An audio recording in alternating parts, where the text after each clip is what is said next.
안녕하십니까, 코코아팹의 이철원 연구원입니다. 자, 이번 영상에는 비지도와 지도학습에 대한 언플러그드 활동 예시 영상을 담아보도록 하겠습니다. 자, 그래서 이번 시간에는 그림 카드를 활용한 비지도와 지도학습의 활동 예시를 보여드리도록 하겠습니다. 그래서 먼저 우선으로 비지도학습의 활동 시범을 먼저 보여드리도록 하겠습니다. 이번 활동에서는 두 친구가 필요해요. 두 명이서 한 조를 이뤄서 활동을 할 것이기 때문에 저희도 시범을 보여드릴 두 분의 연구원님을 소개시켜 드리도록 하겠습니다. 각자 인사를 한번 부탁드릴게요. 네, 학생 1 역할을 할 권현중 연구원이라고 합니다. 네, 학생 2 역할을 맡게 된 오민석 연구원이라고 합니다. 네, 그래서 준비되어 있는 27장의 카드 중에서 27장을 다 펼치는 것은 너무 많을 것 같고 적당히 한 10개 정도의 카드를 책상에다가 펼쳐 보이도록 할게요.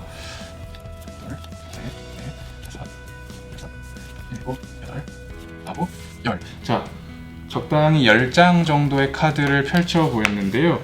자, 이 카드들을 자신만의 기준으로 두 개의 그룹으로 분류를 해볼 것입니다. 자, 각자 이 카드를 어떻게 하면은 두 개의 그룹으로 분류할 수 있을지를 마음속으로 한번 생각해 보세요. 자, 생각이 다 되셨나요? 그러시면은 먼저 권현중 연구원님부터 카드를 분류해 보도록 하겠습니다.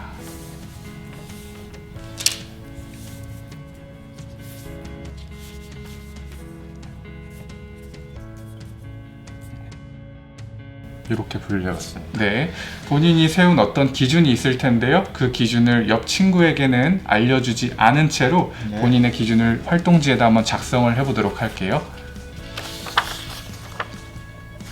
첫 번째와 두 번째를 적어보면 되는 거죠. 그렇죠. 자, 첫 번째, 자신이 세운 분류 기준은 무엇인가요? 옆 친구가 알 수 없게 조용히 적어보도록 할게요.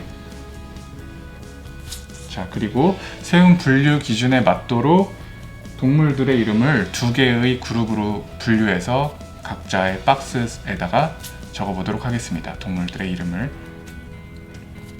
자, 그러면은 학생 권현중 연구원님께서 그 분류 기준을 적으시는 동안 나머지 다른 학생분께서는 상대방이 정한 그 분류 기준은 무엇일까를 한번 유추해 보도록 하겠습니다. 제가 봐서는 그 카드 왼쪽에 있는 카드들은 다 털이 있는 동물들을 모아놓은 것 같고요. 오른쪽에는 털이 없는 친구들만 이렇게 빼놓은 것 같아요. 그래서 털이 있고 없고 기준으로 분류를 한 것 같습니다. 맞습니까? 네, 정답 보여드리도록 하겠습니다. 털의 여부. 정답이네요. 자, 옆 친구의 분류 기준을 이쪽 칸에다가 한번 적어보도록 하겠습니다. 네, 그러면은 이제 역할을 바꿔서 문제를 맞춘 친구가 이번에는 문제를 새롭게 내보는 시간을 가져보도록 하겠습니다. 본인만의 기준을 세워서 이 카드를 두 개의 그룹으로 분류해 주세요.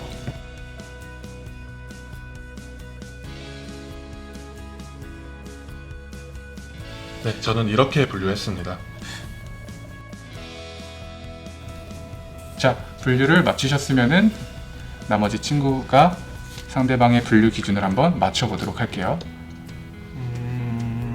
땅에 사는 것과 아닌 것이기에는 저기에 타조가 들어가 있어서 아닌 것 같고. 오케이, 알겠습니다. 다리가 4개 달린 것과 그렇지 않은 것. 정답인가요? 네, 맞습니다.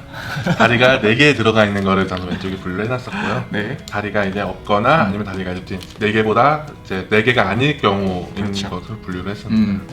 맞춘 상대방의 기준을 적어주시고요. 그리고 문제를 내었던 본인만의 기준과 동물들의 분류를 활동지에다 적어주시면서 이렇게 비지도 학습의 활동을 마무리할 수 있겠습니다. 자, 이번에는 비지도 학습에 이어서 지도 학습이 무엇인가에 대해서 알아볼 수 있는 활동을 해보겠습니다. 자, 이번 활동에서는 선생님께서 사회자의 역할을 봐주셔야 되고요.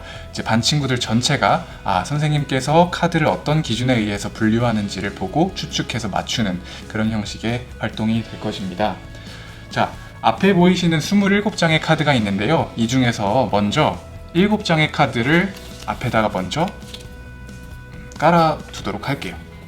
셋, 넷, 다섯, 여섯, 일곱. 자, 27장에서 7장을 먼저 깔아뒀으니까 나머지 20장의 카드를 가지고 선생님께서는 이제 문제를 내주시는 건데요. 앞에 7장을 먼저 깔아둔 이유는 학생들이 선생님의 기준을 알아냈다, 내가 정답을 맞출 수 있겠다 싶은 그런 친구들을 위해서 문제를 미리 세팅을 해둔 것입니다. 자, 선생님께서는 카드를 아이들 전체가 다 볼 수 있어야 하니까 저희는 지금 영상을 찍기 위해서 책상 위에다 두지만 선생님께서는 아이들 전체가 볼 수 있도록 칠판에다가 붙여주시면 더 좋을 것 같습니다. 자, 제가 카드를 한 장씩 꺼내면서 제가 분류한 기준에 의해서 이 카드들에게 이름을 그룹 지어서 설명을 할 것입니다. 선생님들도 영상을 보시면서 지금 제가 어떤 기준에 의해서 저 카드들을 저렇게 분류했는지를 맞춰보시면 될 것 같아요. 자, 첫 번째 오픈한 카드는 개 카드가 나왔는데요. 저는 이 친구에게 A라는 이름을 붙여주도록 하겠습니다. A, 토끼는 B, 자, 당나귀는 제가 C라는 이름을 붙여보도록 할게요. 저만의 기준이 있는 거죠. 자, 코끼리 카드는 C라고 붙여보도록 하겠습니다. 고릴라 C라고 붙여보도록 하겠습니다. 사슴은 B라고 붙여보도록 하겠습니다. 돌고래 C, 양은 A라고 붙여보도록 하겠습니다. 제가 이렇게 카드를 한 장씩 오픈하면서 정보를 하나씩 주는 동안 학생들 역시도 선생님께서 어떤 기준에 의해서 저 카드가 저렇게 분류되었는가 선생님의 기준을 추측해서 맞춰보면 되는데요. 혹시 지금까지 나와 있는 정보를 가지고 분류 기준을 알겠다 싶으신 연구원님들 있으신가요? 보시는 선생님들은 아시겠나요? 보시는 선생님들께서도 한번 같이 맞춰보시면 재밌을 것 같은데요. 저는 알 것 같습니다. 네, 한번 해볼까요? 네, 도전, 좋습니다. 발표. 도전. 자, 네. 말의 이름은 말은 B, 거북이는 A, 독수리는 독수리는 C, 하마는 하마도 C, 미어캣은 미어캣은 A, 여우는 A, 호랑이는 A. 그러면은 지금 이 기준이신가요? 이렇게? 예. 그렇군요. 혹시 이렇게 정답부터 말씀드리면 오답입니다. 오답인데 이렇게 분류를 한 기준이 무엇이라고 생각하신 건가요, 혹시? 저는 요 사진들의 색깔에 좀 주목을 해봤는데 네. 여기의 색깔들은 대체로 어두운 동물이었던 것 같고 네.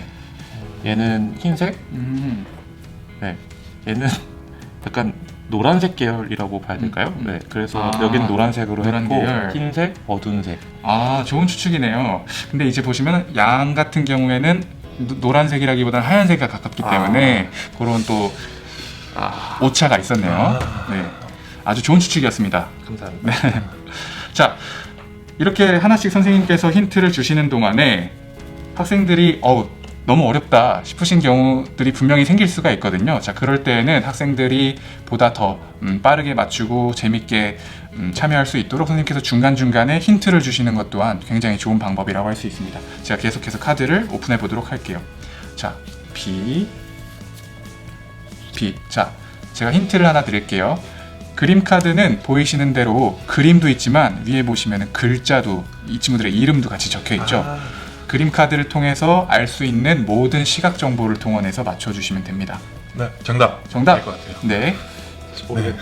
자, 우선 미어캣은 C, 그리고 여우는 B, 네. 거북이도 C, 호랑이도 C, 말은 A, 하마도 B, 알겠다. 그렇죠. 독수리는 C. 네. 자, 정답입니다. 정답을 맞추신 학생은 대신에 아직 못 맞춘 학생들이 유추를 계속할 수 있도록 그 기준이 무엇인지에 대해서는 아직 발설하지 말고 가만히 기다려주시면 좋을 것 같습니다. 네. 자, 첫 번째 친구가 정답을 맞췄고요. 이제 하나의 또 이제 선생님께서 분류한 기준이 그래서 도대체 뭔가가 또 궁금하겠죠. 그래서 한 친구를 더 받아보도록 하겠습니다. 그 두 번째 친구는 정답을 맞추실 때 이 카드들의 이름을 맞추는 것이 아니라 분류 기준이 그래서 무엇이다를 맞춰주시면 되겠습니다. 저 다른 친구가 네. 나눈 거를 보니까 이제 네. 확실히 알 것 같아요. 예. 네. 이렇게 나눠진 기준은 그러니까 A, B, C라고 이름이 붙여진 기준은 네. 네, 아마도 글자의 수가 아닐까. 정답입니다. 네. 네. 제가 분류를 한 기준은 그림도 그림이지만 위에 보이는 이 동물들의 이름의 글자 수를 기준으로 해서 한 글자인 친구는 A, 두 글자 B, 세 글자 C, 뭐 네 글자가 있으면 D가 되겠죠. 그런 식으로 저는 분류를 해보았습니다. 자, 이렇게 해서 선생님께서 생각하신 분류 기준을 학생들이 첫 번째 친구는 정답을 맞추고 두 번째 친구는 선생님의 분류 기준까지 맞춤으로 해서 게임이 종료가 되는 그런 활동이 되겠습니다. 자, 활동해 보신 바와 같이 지도학습과 비지도학습은 무엇인가 다량의 데이터를, 다량의 사진 자료를 나만의 기준에 의해서 분리한다라는 점에서는 상당히 유사한데요. 이름이 지도인 것과 비지도인 것은 어떠한 특징에 의해서 차이점이 나눠집니다. 저희가 지도학습에서는 어떻게 했나요? 선생님께서 사진 자료에 대해서 이것은 A이다, B이다, C이다 이렇게 정체를 규명해 주는 데에 비해서 비지도 학습에서는 저희가 책상에 그냥 사진을 흐트려 놓고 저희가 임의로 분리를 했던 것처럼 이 그룹이 무슨 그룹이다라는 명명을 해주지 않아요. 자, 이렇게 이 사진이 무엇이다라고 정체를 사람이 먼저 규명해 주는 행동을 레이블링이라고 하는데요. 레이블링된 데이터를 학습시키는 것을 지도학습, 그렇지 않은 데이터를 컴퓨터에게 학습시켜주는 것을 비지도학습이라고 합니다. 상당히 유사하지만 이것의 정체가 무엇이다라는 것을 규명할 수 있다는 점에서 지도학습을 통해서 러닝이 된 컴퓨터는 특정한 사물이 A이다 혹은 B이다와 같이 클래시피케이션, 분류를 할 수 있게 되는 것이고요. 비지도학습의 경우는 이것을 나의 기준에 의해서 분류를 할 수는 있지만 그것의 정체가 무엇이다라는 것을 컴퓨터가 스스로 알 수 없기 때문에 단순히 이런 공통점에 의해서 이쪽 그룹에 가깝고 저쪽 그룹에 가깝다라는 것으로 그 클러스터링, 군집화할 수 있는 것이 바로 비지도 학습입니다. 그래서 지도 학습과 비지도 학습에 대해서 이번 언플러그드 활동을 통해서 배워보았습니다.